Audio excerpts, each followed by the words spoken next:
That is an incredible breakdown of the Schwerer Gustav.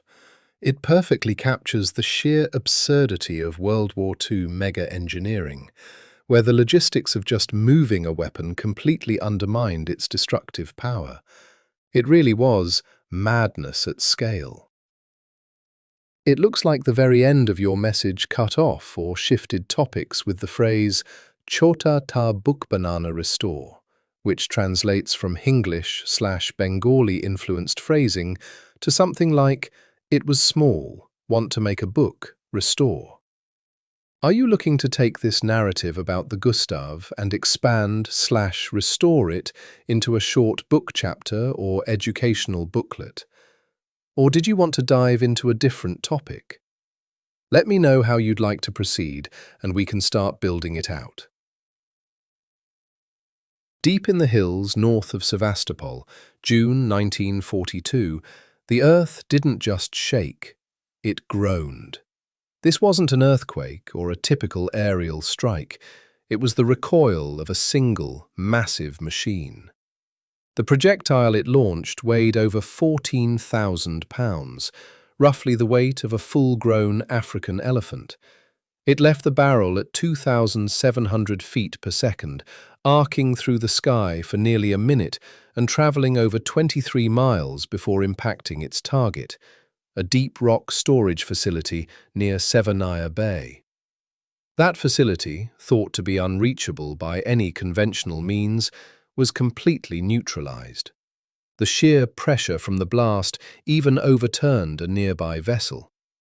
This is the story of the Schwerer Gustav, the heaviest mobile machine of its kind ever built, and the largest rifled weapon to ever see active duty.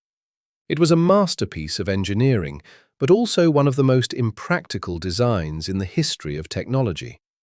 To understand how this behemoth came to be, you have to look back at the early 1930s.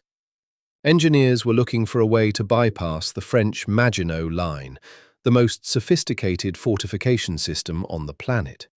It was a massive belt of steel-reinforced concrete and underground forts.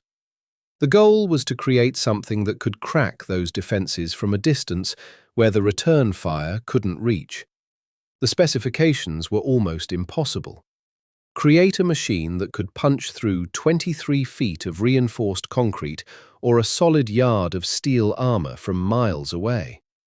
The engineers at Krupp realized that to meet these goals, they needed a 31-inch bore and a barrel over 100 feet long.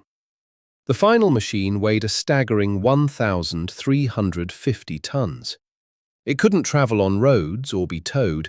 It required specially reinforced double railway tracks just to move. Ironically, by the time Gustav was ready in 1941, the campaign it was built for was already over. The mobile forces had simply moved around the fortifications. The machine built for the West was instead sent east. Moving it was a logistical nightmare. It required a train over a mile long consisting of 25 separate cars. Once it arrived in Crimea, it took 3,800 people to manage the site, including security, engineers, and support staff. The site preparation alone took 4 weeks, and the assembly took hundreds of specialists several days. During its entire operational life, it launched fewer than 50 rounds in active duty. It was methodical and slow, capable of only a few shots per day. While it successfully impacted several fortified points, the cost was astronomical. Thousands of people and massive resources were dedicated to a machine that wore out its own barrel after only a handful of uses. Eventually, it was moved toward Leningrad, where it sat idle as the strategic situation shifted. To prevent it from being captured at the end of the conflict, its own operators dismantled it in 1945.